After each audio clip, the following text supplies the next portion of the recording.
¿Qué tal? Te quería preguntar de paso, fue por la pinta que no, no está conectado, parece.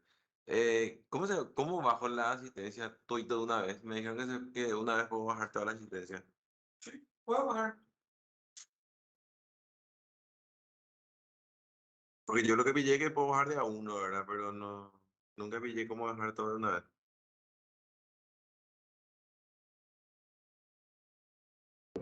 Doutor, ¿Qué tal? bom dia. Bom dia. Uma pergunta. Na última classe foi a prova, pero eu e minha senhora não notamos a assistência na plataforma. Assim como o dia da primeira parcial, também não notamos a assistência. Me importa eso se va a tener en cuenta evidentemente, ¿verdad? Lo que eso se contabiliza aparte de la asistencia. Esse se contabiliza a parte, porque senão Sí. pode generar problema, né, de faltas para cumprir a matéria.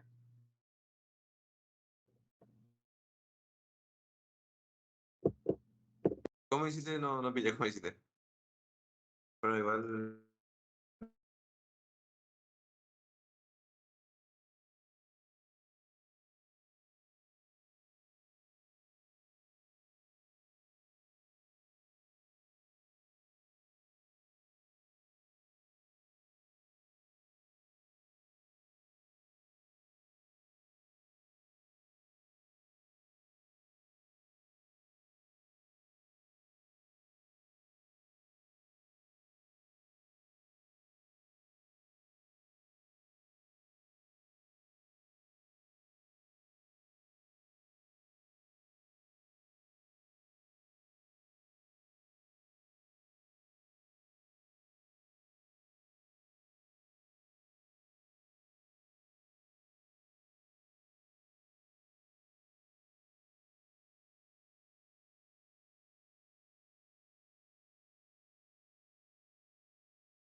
Bien, ahora sí.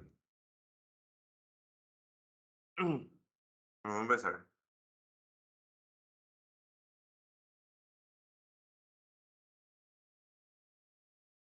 Bien, hoy vamos a ver una patología bastante interesante, ¿verdad? Que es la neumonitis por hipersensibilidad.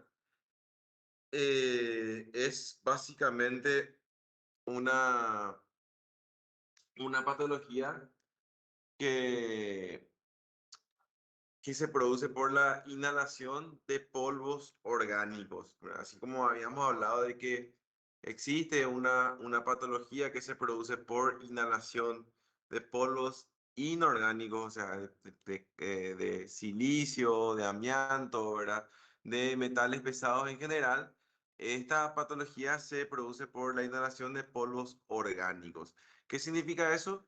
Que son, digamos, componentes que vienen de, digamos, de seres vivos, ¿verdad? Básicamente, ¿verdad? De química orgánica, en otras palabras, ¿verdad? O sea, estamos hablando de antígenos provenientes de las plantas, provenientes de plantaciones, de soja, de maíz, también de algunos hongos que viven donde hay mucha humedad, también de materia fecal de animales o antígenos que se producen en los animales, ¿verdad? Pero básicamente estos polvos, ¿verdad? Vienen, como le digo, de materia orgánica, ¿sí? Esta, esta patología entonces es la neumonitis por hipersensibilidad o alveolitis alérgica extrínseca, ¿verdad? O sea, porque como le digo, es como una alergia, ¿verdad? Extrínseca porque es un polvo que viene de afuera, ¿verdad? Y alveolitis porque afecta a los alveolos, ¿verdad? Aunque yo prefiero llamarle siempre neumonitis por hipersensibilidad. Es mucho más sencillo y es lo que figura en la mayoría de la bibliografía, ¿verdad? Es una enfermedad inflamatoria del parénquima pulmonar por reacción de los linfocitos a diferentes alérgenos ambientales, ¿verdad? O antígenos ambientales. Como les digo, es algo que no se da, o sea, no es que todas las personas que están expuestas a cierto antígeno van a tener o van a desarrollar esta enfermedad, sino que justo alguna persona que se expuso a ese antígeno tiene la mala suerte de que su sistema inmune reconozca ese antígeno y bueno, termina entonces produciéndose esta patología que es la neumonitis por hipersensibilidad, ¿verdad? Es como una, básicamente, ¿verdad? Tiene las mismas reacciones prácticamente que una alergia común y corriente, solamente que es como un pulmón alérgico, ¿verdad? El tema es que con el tiempo esta patología va a terminar progresando, ¿sí? Muchas veces hasta una forma crónica y evidentemente eso produce un daño ya irreversible del pulmón, ¿verdad? Entonces tenemos tres formas que son la aguda, la subaguda y la crónica, ¿verdad? La aguda que se puede presentar, después vamos a ir hablando específicamente de cada una, ¿verdad? La aguda que se puede presentar cuando el paciente se expone a una cantidad alta del antígeno, ¿verdad? Por ejemplo, y no es necesario que esté sensibilizado previamente todas las veces, ¿verdad? El paciente se va, por ejemplo, a un lugar donde hay muchas gallinas, ¿verdad? Y uno de los antígenos que produce este tipo de patología es o sea, es un antígeno presente en las plumas de las gallinas, ¿verdad? Supongamos que este paciente que tiene una sensibilidad a eso, se va a un gallinero, obviamente lleno de gallinas, ¿sí? Y inhala gran cantidad de este antígeno y unas horas después va a presentar síntomas, ¿sí? Pero que van a durar un par de días y después van a desaparecer de nuevo. O sea, el paciente se fue de visita, ¿verdad? Famoso, se va de turismo, por ejemplo, a una granja y bueno, se expone y finalmente cuando vuelve a su casa deja de exponerse y desaparecen los síntomas, ¿verdad? Luego tenemos una forma subaguda que se va a producir en un paciente que tiene una exposición repetitiva al antígeno y que no necesariamente tiene que ser tan grande, ¿verdad? Por ejemplo, un paciente que vive en la ciudad, pero tiene una granja en el campo y se va una vez al mes o una vez cada 15 días para ver su granja y para revisar todo lo que se está haciendo ahí, etcétera, etcétera, ¿verdad? Y entonces tiene una exposición que es lenta, ¿verdad? Que no es constante al antígeno, ¿verdad? Y, y bueno, termina produciendo esta forma subaguda. De cualquier manera, también se puede producir esta forma subaguda en un paciente que se expone todos los días, ¿verdad? No necesariamente tiene que ser eh, una exposición temporal nomás al antígeno. Se puede producir también en, en pacientes que se exponen todos los días, ¿sí? Al antígeno. ¿Está? Y por último, la forma crónica, que es la forma que es más, digamos, fácil de diagnosticar y que es la forma con la que más frecuentemente consultan los pacientes, ¿sí? esta forma crónica que se va a dar por eh, por una posición repetitiva del antígeno, ¿verdad? Un paciente que estaba con una forma subaguda, por ejemplo, y que se sigue exponiendo hasta que su pulmón ya desarrolla lesiones crónicas e irreversibles, ¿sí? Básicamente es eso, ¿verdad? La enfermedad puede afectar tanto las vías respiratorias, o sea, el árbol bronquial, como los alveolos o las dos cosas al mismo tiempo, ¿verdad? El hecho de que estén afectados tanto los alveolos como el árbol bronquial es lo más frecuente, ¿verdad? Es más infrecuente que se afecte el árbol bronquial, es un poquito más frecuente que se afecten los alveolos y lo más frecuente de todo es la afectación de ambas localizaciones al mismo tiempo, ¿sí? El tiempo que transcurre entre el momento en que el paciente se expone al antígeno eh, y aparecen los síntomas es variable, ¿verdad? Eso, como saben, y como en cualquier enfermedad, sea alérgica o no, ¿verdad? Sea infecciosa o no, etcétera, etcétera, depende primero del huésped mismo, ¿verdad? O sea, depende de qué tanto reacciona mi sistema inmunitario, ¿verdad? Frente al antígeno. Y lo otro que también importa mucho es la carga del antígeno, ¿verdad? O sea, no es lo mismo que yo inhale escasa cantidad del antígeno antes que inhale una cantidad muy elevada del antígeno, ¿verdad? Eso es variable, ¿verdad? Y en su desarrollo están involucrados factores genéticos y ambientales, ¿sí? Ambos tipos de factores van a estar involucrados. O sea, el paciente tiene que tener una predisposición a desarrollar la enfermedad, ¿sí? Una hipersensibilidad a cierto componente y también factores ambientales, ¿sí? También factores ambientales van a aparecer entonces en esta enfermedad. Eh, Hay por lo menos 50 antígenos distintos que, con los cuales se ha asociado esta enfermedad, ¿verdad? Por lo menos 50, y cada vez se descubren más, ¿verdad? Cada vez son los más frecuentes estos, estas enfermedades, ¿verdad? Los más frecuentes, ¿verdad? Por lo menos lo que más suelen ver son el pulmón del granjero y el pulmón del cuidador de aves, ¿sí?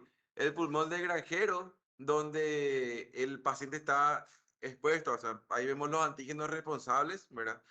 Pueden ser, así como le digo, desde proteínas, ven en el pulmón del cuidador de aves, por ejemplo, son proteínas que producen las aves, ¿verdad? Que están en su cuerpo, ¿verdad? En su materia fecal, en sus plumas, y el paciente es sensible a eso, ¿verdad? O en muchos otros casos también estamos hablando de hongos, ¿verdad? Hongos que no desarrollan una micosis, ¿verdad? No como la paracoxi, ¿verdad? Que habíamos visto, no es una micosis necesariamente, pero sí son, digamos, partes de estos hongos, los antígenos que terminan produciendo finalmente el síndrome, ¿sí? Y en este pulmón del granjero vamos a ver que tenemos hongos que son los responsables, ¿verdad?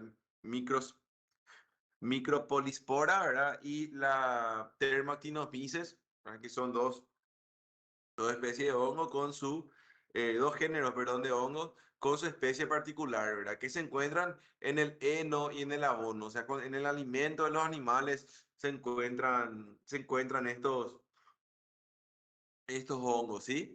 Y en el pulmón del cuidador de aves, por ejemplo, vamos a tener que son proteínas, como le dije, aviarias que están en las plumas, en las excretas, o sea, en la materia fecal de estos animales, ¿verdad? Después tenemos la vagasosis, que está relacionada a los trabajadores de la caña de azúcar. Acá en Paraguay, por lo menos, se produce mucha caña de azúcar, ¿verdad? O sea, todo también depende un poquito del tipo ¿cómo decirlo? El tipo de trabajo que se hace en cada uno de los países, ¿verdad? De repente en otros países no se cultiva caña de azúcar, ¿verdad? Pero vemos que producen corchos, por ejemplo, ¿verdad? El elemento con el cual se tapa la botella de vino. Y también podemos tener, entonces, en ese caso, tuberosis, ¿verdad? Que es el, la enfermedad de aquellos que trabajan con el tema de los vinos, ¿verdad? Y tenemos un montón de otros, ¿verdad? Tenemos un montón de otras enfermedades que son similares, ¿verdad? Y que están descritas. Y aquí ven que hay un montón, ¿verdad? Por ejemplo, en el caso de Brasil, tenemos esto, ¿verdad? El pulmón de los trabajadores de café. Sí, en Brasil se cultiva mucho café. Todavía no hay un antígeno identificado para esto, ¿verdad? Pero se vio ya que ellos también pueden desarrollar este tipo de enfermedades, ¿verdad? Entonces, como les digo, no hace falta que aprendan de memoria, sino que sepan que siempre que el paciente esté trabajando con distintos tipos de polvos, ¿verdad? De polvos que sean orgánicos, ¿verdad? Trabajadores que cultivan soja, que trabajan en los silos, que cultivan trigo, ¿verdad? Y que después obviamente tienen que almacenar los granos, la harina, todo eso puede llegar a producir este tipo de patologías, ¿verdad? Entonces siempre hay que tener en cuenta esa posibilidad cuando estamos frente a un paciente eh, que tiene síntomas respiratorios, ¿verdad? Que obviamente que tengan cierta relación con esto, ¿verdad? Yo tenía un profesor en la residencia que decía, ¿verdad? O sea, a veces venían los pacientes, nosotros le evaluábamos, a veces no encontrábamos una causa evidente y después interrogándole más, pero de repente él encontraba que había sido el paciente criaba aves, tenía gallinas en su casa, eso es muy frecuente, ¿verdad? Gallinas en la casa. Hay muchos pacientes aquí en Paraguay que tienen animales en su casa y sobre todo pájaros, ¿verdad? Gallinas, palomas y demás cosas, ¿verdad? En sus casas y bueno, eso puede ser. Y entonces él le reinterrogaba y a veces encontraba que había una, una exposición, digamos, compatible con la posibilidad de una neumonitis por hipersensibilidad. Y él siempre decía, y a él le decíamos, ¿verdad? ¿Cómo te diste cuenta que era una neumonitis por hipersensibilidad? ¿Cómo pensaste en la posibilidad para poder reinterrogarle al paciente y buscar la causa? Y él nos decía, cuando no sabes lo que tiene el paciente, es neumonitis por hipersensibilidad. Cuando no encontrás ni una causa, es neumonitis por hipersensibilidad. O sea, es a veces difícil pensar en esta causa, ¿verdad? Es difícil imaginarse, ¿verdad? Es difícil tener la sospecha clínica, pero cuando ya hiciste de todo y cuando no encontrás una causa específica para los síntomas de tu paciente, quizás deberías pensar en la posibilidad de que sea una neumonitis por hipersensibilidad. ¿Está?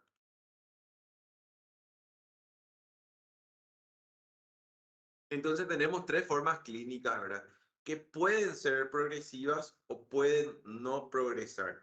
¿Qué significa eso? Que si yo desarrollé en algún momento una forma aguda y que inclusive puedo desarrollar más adelante, si me vuelvo a exponer, puedo desarrollar otra vez una forma aguda. Y si más adelante me vuelvo a exponer, puedo desarrollar otra vez una forma aguda, ¿sí? Esa forma aguda puede progresar o puede no progresar. O sea, yo puedo tener una forma aguda que siempre que yo me exponga termine siendo solamente una forma aguda y nunca cambie, solamente sea una forma aguda. Lo mismo, puedo tener una forma subaguda con síntomas un poquito más crónicos ya, ¿verdad? Pero que nunca progresa a una forma crónica, ¿verdad? Pero también existe la posibilidad de que si yo me sigo exponiendo al antígeno, termine desarrollando una forma crónica, ¿sí? Termine desarrollando una forma aguda, después una forma subaguda y una forma crónica, ¿verdad? ¿Por qué le pongo esto? Porque las dos cosas son posibles, o sea, eh, tanto se puede progresar de una forma aguda hasta una forma crónica, obviamente siempre y cuando el paciente se siga exponiendo al antígeno, ¿verdad? No es que yo me voy a exponer una vez al antígeno, voy a tener mi forma aguda, va a durar 2 días y después de 5 años voy a tener una forma crónica sin exponerme de vuelta, ¿verdad? La exposición tiene que ser repetitiva. Sí o sí, el paciente tiene que exponerse una y otra vez al antígeno, ¿sí?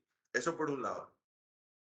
Pero como le digo, podemos tener una forma que sea subaguda sin desarrollar nunca lesiones crónicas y podemos curarle al paciente utilizando corticoides, nada más y nada menos, ¿verdad? Como también puede llegar el paciente a tener una forma que sea progresiva y que termine en una forma crónica y que no podamos más curarle a ese paciente, ¿verdad? Entonces, no es que sí o sí se va a progresar, no es que sí o sí vemos un paciente que tiene una forma subaguda y le tenemos que decir, ay, no, mira, vos vas a tener en algún momento una forma crónica de esta enfermedad y te vas a morir de eso más o menos, ¿verdad? No, no es así. Puede que sí, puede que no, ¿verdad? Existe la posibilidad de que sí, existe la posibilidad de que no, ¿está? Entonces, esta forma aguda entonces se da en pacientes previamente sensibilizados. Lamento que anteriormente me confundí, ¿verdad? Se da en pacientes previamente sensibilizados al antígeno, o sea, el paciente se tuvo que haber expuesto anteriormente al antígeno. No es que la primera vez que se expone ya va a presentar la forma aguda, ¿sí? Tiene que estar sensibilizado. En algún momento se tuvo que haber expuesto antes al antígeno para poder desarrollar la forma aguda. Eh, y principalmente se da, eso sí, ante una gran concentración del antígeno en cuestión. O sea, tiene que ser una cantidad importante del antígeno para que el paciente desarrolle esta forma aguda. Se desarrolla rápidamente, ¿verdad? En 4 a 8 horas. Yo, por ejemplo, una vez vi hace poco, ¿verdad? Un paciente que tenía una neumonitis por hipersensibilidad probablemente aguda, ¿verdad? Donde el paciente se expuso a una cantidad importante de un polvo que creo que era polvo de soja o de maíz, ¿verdad? Trabajaba en un silo, se expuso al polvo y 4 a 8 horas después, ¿verdad? Por la noche, cuando él salió del trabajo, la tardecita, noche más o menos, él tuvo un cuadro de fiebre, tos, chillido de pecho, ¿verdad? Entonces, el cuadro es bastante similar a una bronquitis aguda, ¿verdad? Y es bastante difícil de pensar en la posibilidad, ¿verdad? Porque nosotros vemos un paciente con fiebre, escalofrío, tos, dificultad para respirar y es muy probable que no consideremos la posibilidad de que sea una neumonitis por hipersensibilidad, ¿verdad? Muy probablemente vamos a pensar que ese paciente está cursando con una bronquitis aguda, ¿verdad? Entonces, es una posibilidad, ¿sí? Eh, También está la forma subaguda, ¿verdad? Donde, como le dije, el paciente se va a exponer repetidamente al antígeno y va a ser una evolución muy lenta, donde principalmente el paciente va a ir desarrollando disnea con el correr del tiempo, ¿sí? De a poco el paciente va a desarrollar disnea, va a ir progresando esa disnea y finalmente en algún momento va a terminar consultando a causa justamente de esa disnea, ¿verdad? Y la forma crónica que se trata de una etapa ya terminal de las dos formas anteriores, ¿verdad? O sea, un paciente al que no se le detectó a tiempo, ¿verdad? El que no consultó probablemente teniendo los primeros síntomas, se siguió exponiendo porque la mayoría de estos pacientes se expone en su trabajo, ¿verdad?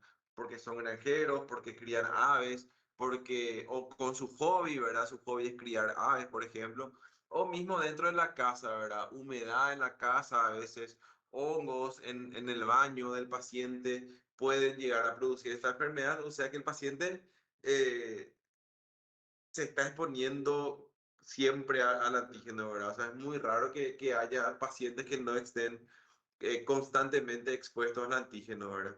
Entonces son pacientes que no consultan a tiempo y terminan con esta forma crónica, ¿verdad? Donde se va a producir una enfermedad que claramente va a ser restrictiva y fibrótica, ¿sí? O sea, va a ser una enfermedad ya con una restricción importante y con una fibrosis pulmonar ya importante también, ¿sí? En la radiografía vamos a ver pequeños focos de opacidad, eh, pequeños focos de condensación, básicamente, ¿verdad? A veces hay un aumento difuso de la densidad, o sea, vemos la radiografía más más blanca de lo normal, ¿sí?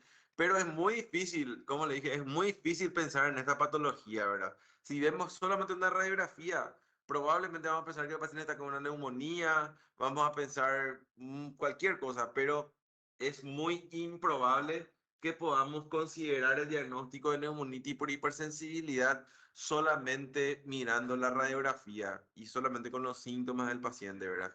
Es improbable.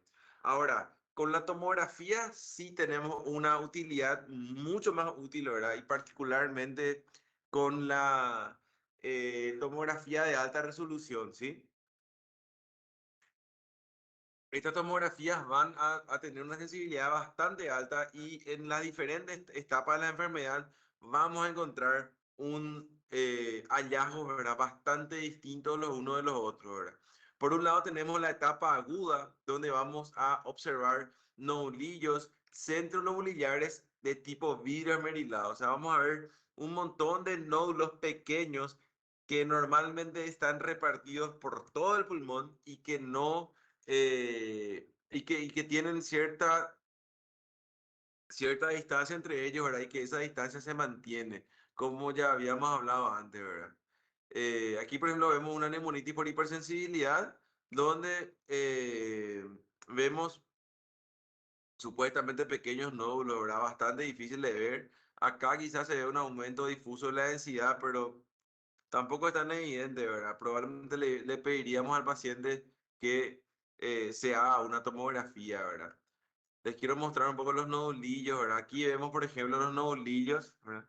De tipo vidrio esmerilado. Este, por ejemplo, tiene más, o sea, está más localizado hacia la parte inferior, ¿sí? Pero ven como hay pequeñas formaciones redondeadas que tienen aproximadamente una distancia similar entre ellas, ¿verdad? Un aumento difuso de la densidad pulmonar. Este es un paciente, por ejemplo, que, bueno, tenía una forma subaguda probablemente de la enfermedad y posteriormente le hicieron un tratamiento con corticoides y el paciente revirtió completamente su enfermedad, ¿sí? En esta se nota más claramente, ¿verdad? Los nodulillos centrilobulillares, ¿verdad? Vemos múltiples, eh, múltiples nodulillos pequeños que se encuentran a una distancia similar el uno del otro, ¿verdad? Separados y a una distancia similar el uno del otro en todo el pulmón, ¿sí? Repartidos por todo el pulmón. Y que bueno, cuando vemos esto, ¿verdad? Tenemos que pensar en la posibilidad, si bien siempre puede ser algo infeccioso, tenemos que pensar en la posibilidad también de una neumonitis por hipersensibilidad, ¿sí? En la etapa subaguda, ¿verdad? Se puede acentuar un poco el patrón retículo nodulillar, o sea, podemos ver más nodulillos, ¿verdad? Pero también con un poco ya de patrón reticular, ¿sí? Con más engrosamientos septales, ¿verdad? Áreas ya de vidrio esmerilado más importantes. Y podemos ver ya esto que le voy a mostrar ahora, que es el atrapamiento aéreo y la perfusión en mosaico, ¿sí? ¿Qué significa eso? Que hay áreas donde el aire no puede salir del pulmón, ¿verdad? Porque hay una afectación de las vías aéreas pequeñas, ¿verdad? Entonces el aire queda atrapado en el pulmón, ¿verdad? Y la perfusión en mosaico es algo similar, pero es mucho más difícil de ver, que es básicamente que los sectores del pulmón donde está que están afectados, ¿verdad? Por la patología, eh, tienen unas arterias pulmonares más pequeñas, ¿verdad? Eso es muy difícil de ver, es súper difícil de ver, pero el atrapamiento aéreo, por ejemplo, sí es bastante fácil de ver, ¿verdad? Es fácilmente se puede ver. Y este signo, ¿verdad? Que se llama supuestamente head cheese sign, ¿verdad? Es básicamente, ¿verdad? Traduciendo literalmente el signo del queso cabeza, ¿verdad? Es tipo una comida que hacen en Europa, ¿verdad? Yo nunca en mi vida había escuchado, ¿verdad? Un nombre raro le ponen a los signos. Una comida que se hace en Europa que es básicamente esto, ¿verdad? Es como esto es chancho, ¿verdad? Y un arrollado de chancho, ¿verdad? No sé cómo lo que es, ¿verdad? Tipo un queso relleno de chancho por ahí, medio raro. Supuestamente las lesiones son parecidas más o menos a esto, ¿verdad? Y más o menos, ¿verdad? Esto más o menos es el signo del head chest sign, ¿verdad? Ven que tiene así lugares donde hay carne, lugares donde no hay carne, y entonces ahí, sí, más o menos así, ¿verdad? Las irregularidades ahí. Supuestamente se parece esto con lo anterior, supuestamente, ¿verdad? Pero bueno, más allá de eso, aquí, por ejemplo, ustedes pueden ver atrapamiento aéreo, ¿sí? Fíjese en lo siguiente, ¿verdad? Este pulmón tiene una, ¿cómo se dice? Una densidad aumentada, ¿verdad? O sea, ustedes ven que este pulmón es más blanco de lo normal. En vez de ser todo negro como es normalmente, este pulmón tiene una densidad aumentada, está más blanco de lo normal, ¿verdad? Y este signo, ¿verdad? El head cheese sign que le estaba mostrando, se forma justamente por estas áreas de atrapamiento aéreo, ¿verdad? Aquí, por ejemplo, aquí cerca de la fisura, aquí también aquí un poquito, aquí cerca de los bronquios también, aquí en esta zona subpleural también, aquí arriba un poco, ¿verdad? O sea, ustedes ven que hay como un parcheado donde hay áreas o sectores del pulmón que son más oscuras, ¿verdad? Son más negras, ¿sí? Esas son las áreas de atrapamiento aéreo, ¿verdad? Como las vías aéreas están obstruidas y el aire no puede salir fácilmente, ¿verdad? Entonces, sobre todo cuando el paciente expira, ¿verdad? Esta tomografía no es en expiración, ¿verdad? No, no es en expiración, se nota que no, ¿verdad? Pero si nosotros le pedimos, lo normal es que el paciente inspire para la tomografía y que en una inspiración máxima nosotros tomemos las imágenes, ¿verdad? De cualquier manera, en esta imagen, ¿verdad? En esta tomografía, en inspiración, se nota que hay sectores que están acumulando más aire, ¿verdad? Por eso que se ven más negros, porque hay más aire en ese lugar, ¿sí? Si este paciente expira, saca el aire y nosotros le hacemos otra tomografía, estos sectores van a estar mucho más marcados todavía, ¿verdad? Esta, por ejemplo, es una tomografía en expiración, ¿sí? Esta sí es una tomografía en expiración. Las vías aéreas están mucho más colapsadas ya por la expiración y ven cómo es más evidente todavía el atrapamiento aéreo. Ven cómo la densidad del pulmón en general aumentó. Está más grande, más importante es la densidad del pulmón, ¿sí? Más blanco es este pulmón. Y ven cómo se ven claramente así como unas islas, ¿verdad? Por decirlo de alguna manera, unas islas eh, de lugares donde hay aire atrapado, ¿verdad? Donde hay atrapamiento aéreo. Lo mismo aquí, ¿verdad? Como le decía, en la neumonitis por hipersensibilidad subaguda ya vamos a ver una densidad aumentada, ya vamos a ver vidrio esmerilado, ¿sí? Un vidrio esmerilado más prominente, más evidente, y vamos a ver que este vidrio esmerilado eh, termina termina rodeando estas áreas finalmente de atrapamiento aéreo, ¿verdad? O sea, eso es el atrapamiento aéreo, básicamente, ¿verdad? ¿Se entiende? Y por último tenemos la etapa crónica, ¿verdad? Donde las imágenes ya son más variables, ¿verdad? Pero frecuentemente vamos a encontrar hallazgos compatibles con fibrosis, ¿sí? O sea, vamos a encontrar bronquiectasias por tracción, engrosamientos septales muy marcados, ¿sí? Y podemos encontrar inclusive panal de abejas y neumonía intersticial usual, ¿verdad? Como habíamos hablado en la clase de EPIT, ¿verdad? Como habíamos hablado en la clase de intersticiopatías,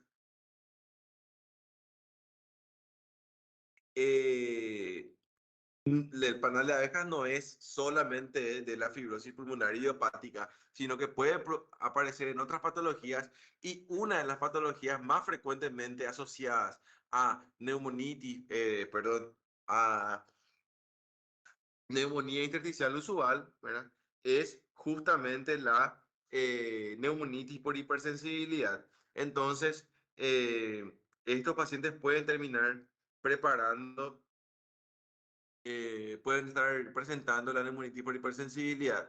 Finalmente, entonces, la tomografía de alta resolución es el método imaginológico más sensible, ¿verdad? Es el que con más facilidad va a encontrar realmente signos que nos puedan ayudar a complementar nuestro diagnóstico clínico y puede ser útil tomar, así como le dije, tomar imágenes en ambos tiempos respiratorios, ¿verdad? O sea, si tenemos dudas todavía, podemos, lo normal es que el paciente, como le digo, que haga una inspiración profunda y ahí tomemos la imagen, ¿verdad?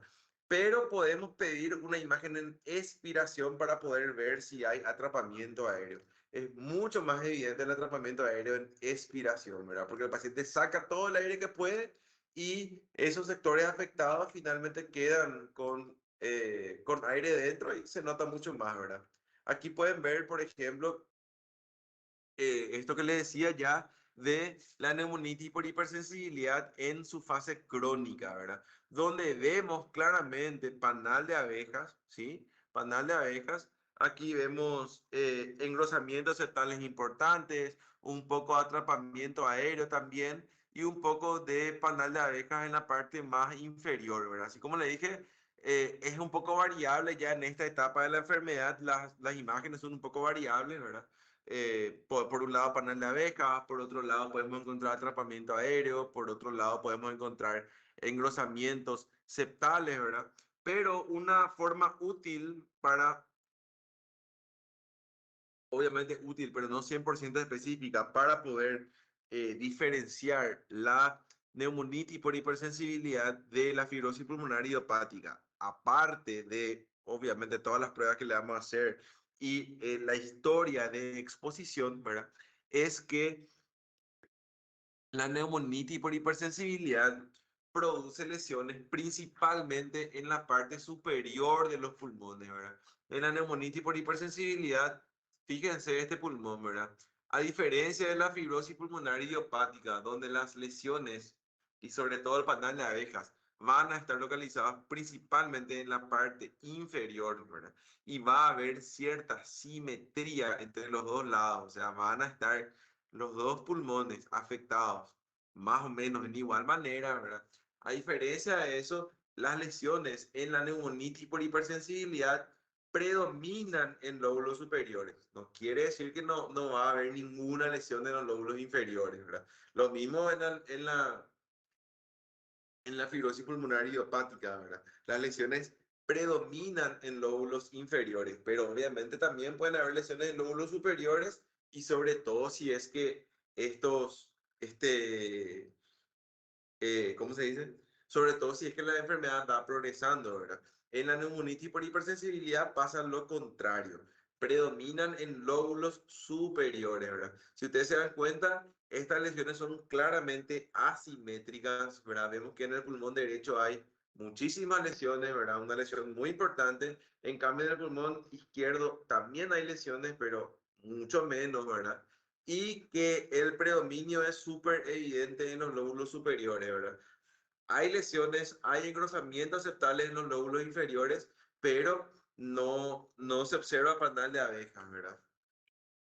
¿Ven? Aquí lo mismo, ¿verdad? Aquí el lóbulo superior derecho vemos mucho panal de abejas, mientras que en el lóbulo inferior no vemos tanto, ¿verdad? Entonces, cuando vean una neumonía intersticial usual y un panal de abejas que predomine en los lóbulos superiores, piensen siempre en la posibilidad de que el paciente tenga una neumonitis por hipersensibilidad, ¿verdad? Que tiene que ser una posibilidad diagnóstica, este, este, esta, este diagnóstico, ¿sí?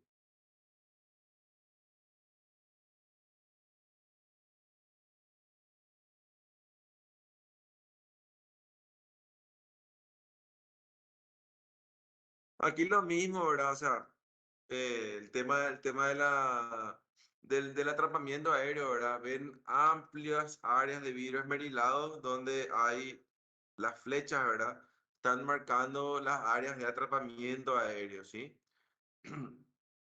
Que en este caso se ve más a nivel subpleural, pero en realidad se pueden ver en cualquier parte del pulmón, no hay problema con eso, ¿verdad? Entonces, básicamente eso respecto a la tomografía, ¿sí?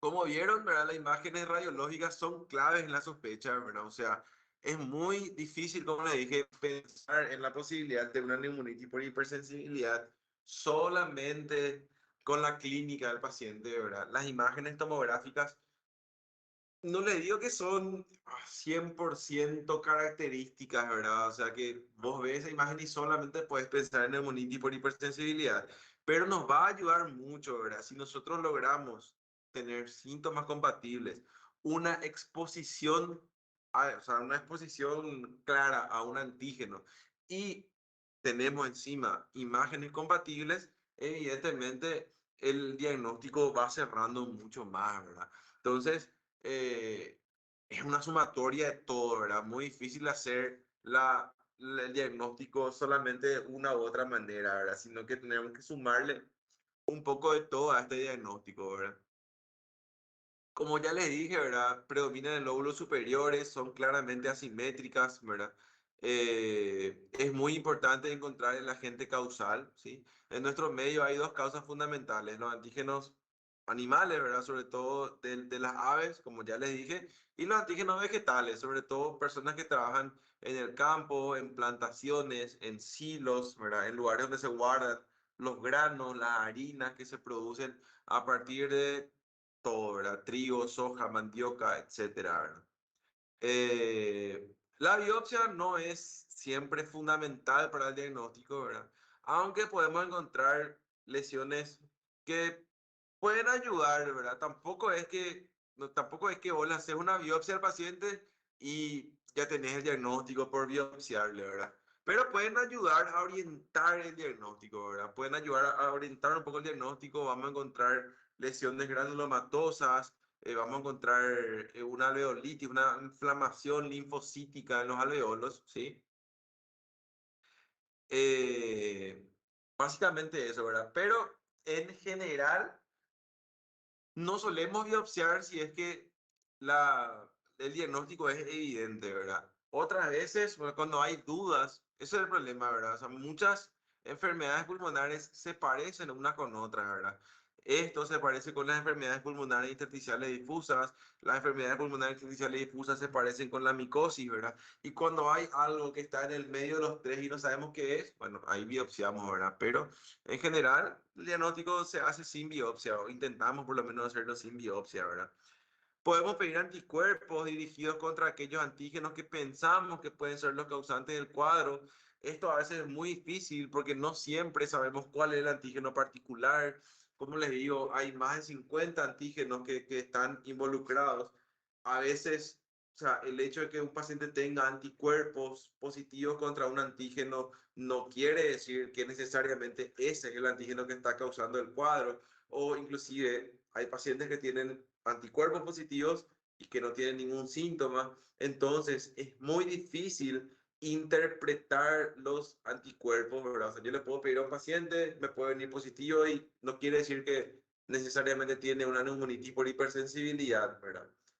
El lavado broncoalveolar es muy útil, ¿verdad? Podemos hacer una broncoscopía al paciente, sacamos un poco del líquido y mandamos a estudiar eso con un buen recuento celular, ¿sí? Encontrando un predominio CD4, ¿verdad? Lo normal es que entre los linfocitos, ¿verdad? Predominen los CD8, ¿sí? Que haya dos CD8 por cada un CD4 que hay, ¿verdad? Pero cuando hay una neumonitis por hipersensibilidad, hay un predominio de CD4, ¿verdad? Hay más CD4 que CD8, ¿verdad? Entonces, eso es bastante llamativo. Normalmente, si dividimos CD4 sobre CD8, ¿verdad? La cantidad va a ser, o sea, en la neumonitis por hipersensibilidad, ¿verdad? Va a ser igual o mayor a 1, ¿verdad? O sea, va a haber un CD4 por cada CD8 o va a haber más de un CD4 por cada CD8, ¿verdad? Es muy orientativo en el diagnóstico de neumonitis por hipersensibilidad. Una prueba que si bien es invasiva, es bastante sencilla y nos puede ayudar muchísimo, ¿verdad? Y en la parte de la funcionalidad pulmonar, en la espirometría podemos encontrar un patrón obstructivo inicialmente, pero cuando el paciente ya va evolucionando de una forma crónica, puede ser ya un patrón más restrictivo, ¿verdad? Como le dije, es muy difícil hacer el diagnóstico, o sea, no hay nada muy estandarizado, ¿verdad? La idea es básicamente juntar la mayor cantidad de evidencia posible, ¿verdad? Y bueno, y si me parece que es básicamente, ¿verdad? Entonces, tenemos muchas cosas, ¿verdad? Una historia de exposición adecuada, ¿verdad? O sea, que el paciente se esté exponiendo a un antígeno que puede ser sospechoso del cuadro, ¿verdad? Que el cuadro se resuelva cuando el paciente se deje de exponer al antígeno, lo cual es bastante difícil, porque como le dije, estos pacientes tienen el antígeno dentro de su casa, no es fácil hacer que se deje de exponer, ¿sí? Síntomas y síntomas compatibles, con todo lo que ya hablamos antes, ¿verdad? Hallazgos radiográficos o tomográficos compatibles, eh, pruebas de función pulmonar, ¿sí? Pruebas de provocación pueden ser, o lavados bronquialveolares principalmente, ¿verdad? Entre los criterios diagnósticos de la neumonitis por hipersensibilidad, también hay una serie de criterios que se elaboraron ya por 1980, ¿verdad? Donde con 4 mayores y 2 menores puedes hacer el diagnóstico, ¿verdad? Lo mismo, síntomas compatibles, evidencia de exposición, ¿verdad? O sea, que el paciente tenga una exposición adecuada, compatible, datos de imágenes compatibles, lavado bronquialveolar con predominio de linfocitos, cambios histológicos compatibles, eh, que exponerle al antígeno desarrolle síntomas en el paciente, que encontremos crepitantes subescapulares, que encontremos una DLCO baja y que encontremos una hipoxemia arterial, ¿verdad? O sea, con esto es un poquito más fácil hacer el diagnóstico, ¿verdad? Pero básicamente la idea es juntar la mayor cantidad de evidencia posible para poder encontrar la patología, ¿sí? El tratamiento es bastante sencillo, ¿verdad? Lo más importante es Olha, que, sí, permiso, os critérios, então, com 4 maiores, eu posso diagnosticar ou 4 maiores e 2 menores, que vos dijo? es 4 mayores y 2 menores nomás. Solamente eso. 4 mayores y 2 menores al mismo tiempo. Sí, cualquiera que sea. Cualquiera que sea. Está bien. Ok, dale, gracias. 4 de arriba y 2 de abajo tiene que tener el paciente. Lo más Gracias. importante, como le dije, pero que es lo más difícil al mismo tiempo, ¿verdad? Es identificar el antígeno. Como le digo, como son tantos antígenos diferentes y como a veces el paciente ni siquiera sabe que se está exponiendo al antígeno, ¿verdad? A veces, por ejemplo, ¿verdad? El hongo que le expone al paciente está viviendo en la ducha, en su baño, ¿verdad? En la cañería, en su baño, y cuando sale el agua, el paciente se expone, pero ni siquiera se da cuenta que ese hongo está ahí, ¿verdad? Entonces, a veces identificar el antígeno no es nada fácil, ¿verdad? Pero lo ideal es identificar el antígeno y evitar la exposición, ¿verdad? O sea, hacer que el paciente deje de exponerse, ¿sí? Para hacer el tratamiento médico se utilizan corticoides por 1 a 3 meses como mínimo, ¿verdad? Entonces le vamos a dar corticoides al paciente a dosis altas por 1 a 3 meses por lo menos, ¿verdad? En caso de que el paciente esté en fase crónica, como ya le dije, las lesiones pueden ser irreversibles. O sea, lo mejor es agarrar al paciente cuando tiene todavía vidrio esmerilado, cuando tiene todavía, ¿cómo se dice? Esos novolillos centrilobulillares, ¿verdad? Ese es el momento ideal para agarrar al paciente. Cuando ya viene con su panal de abejas o cuando viene con su bronquiectasia por tracción, difícilmente ya mejore, ¿verdad? Pero si no mejora con corticoides, podemos usar otros inmunosupresores como por ejemplo azatioprina, ¿verdad? Pero normalmente, hasta ahora por lo menos, todos los pacientes que yo vi mejoran muchísimo con corticoides. Le empezaba a dar corticoides al paciente, inclusive los que tienen ya lesiones crónicas, si bien no van a mejorar completamente, ¿sí? Mejoran mucho, ¿verdad? El paciente se siente mucho mejor usando corticoides, ¿sí? Es bastante fácil el tratamiento, pero hay que pensar en la patología y diagnosticar la patología, ¿sí? Doutor, permiso. Sí. Qual é o corticoide de escolha para isso? Ou todavía não há? No, y mira, normalmente lo que se usa es prednisona, ¿verdad? Casi nunca, cuando es vía oral, casi nunca se usa otro tipo de corticoide, ¿verdad? El otro que está disponible es dexametasona, pero no se suele usar, ¿verdad? O sea, cuando hablamos de tratamiento con corticoides, En medicina en general, luego, casi todo es prednisona, ¿verdad? Prednisona 0,5 a 1 miligramo kilo peso, ¿verdad? Casi nunca se usa otro tipo de corticoide.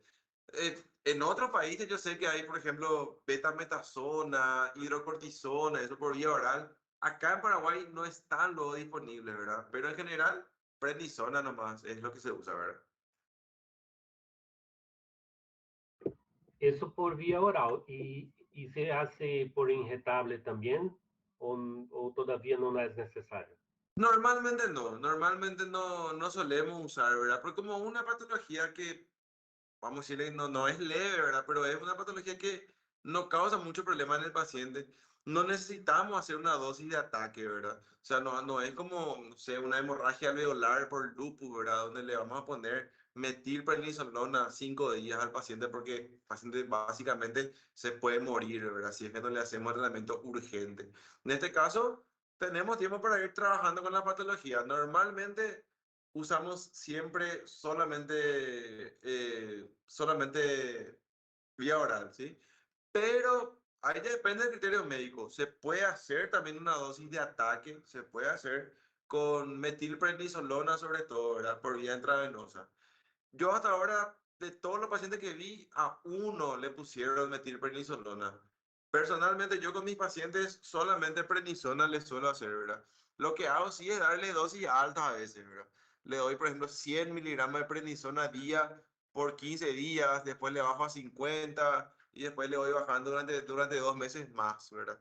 Pero se puede hacer, ya depende del criterio del médico. Si, por ejemplo, crees que es demasiado grave la patología y que el paciente tiene cierto riesgo de vida, sobre todo, puede hacerle tranquilamente, no hay ni una contraindicación para eso.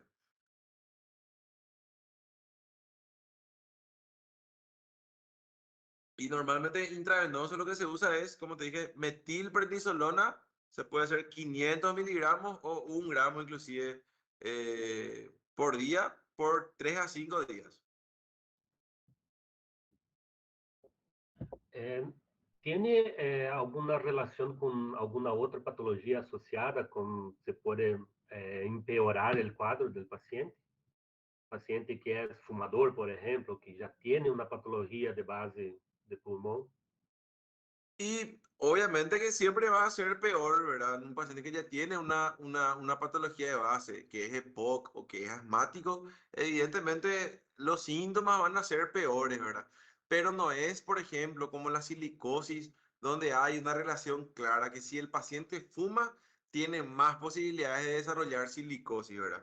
O sea, en este caso va a ser ya una asociación en el sentido de que si el paciente tiene ya una patología, va a ser peor, va a sentir más los síntomas, por decirlo de alguna manera, pero no es que hay un mayor riesgo en los pacientes que fuman o que por tener esta patología va a ser peor el efecto del cigarrillo ni nada, ¿verdad? Simplemente que si el paciente tiene un EPOC o una alteración ya crónica del pulmón por el tabaquismo, evidentemente si aparece esta patología va a ser peor porque se van a juntar las dos, pero no es que aumenta el riesgo ni nada.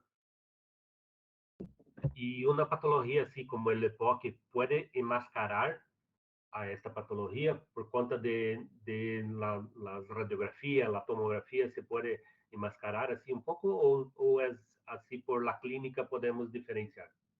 Y por la clínica va a ser un poco difícil, ¿verdad? Porque los síntomas pues, son bastante similares, ¿verdad? Va a ser un paciente que va a tener una disnea crónica, que va a tener tos, que va a tener catarro, ¿verdad? Y si el paciente es un tabaquista importante, vamos a pensar probablemente que tenga EPOC, ¿verdad? Eh, los estudios pueden llegar a ser similares, ¿verdad? El patrón en la neumonitis por hipersensibilidad no es muy evidente, ¿verdad? En las fases agudas suele ser más obstructivo, ¿verdad? Y después suele ser más restrictivo ya en la fase final. Entonces, va a ser un poco difícil diferenciar por clínica o por espirometría, ¿verdad? Ahora, si aparecen las lesiones típicas, sí puede ser más evidente, ¿verdad? El EPOC normalmente no te va a dar en ningún caso vidrio esmerilado, no va a producir en ningún caso nódulos centrilobulillares, ¿verdad? Va a producir más enfisema si es que produce alguna alteración de la tomografía, Y en el caso de esta patología, vimos que tiene más engrosamientos septales, tiene más esos nódulos centrilobulares, atrapamiento aéreo, ¿verdad? Que se marca sobre todo cuando hay expiración, ¿verdad? Entonces, ahí en ese caso, más la tomografía nos va a ayudar un poco a diagnosticar, ¿verdad? O en todo caso, ¿verdad? Un paciente que ya estaba con EPOC, que estaba con seguimiento y que de repente empieza a empeorar mucho, que de repente sus estudios, su espirometría de repente no va tanto con la clínica que tiene el paciente, ahí por ahí podemos sospechar, ¿verdad? Pero sin duda sería un paciente bastante desafiante, ¿verdad? Para poder hacer el diagnóstico.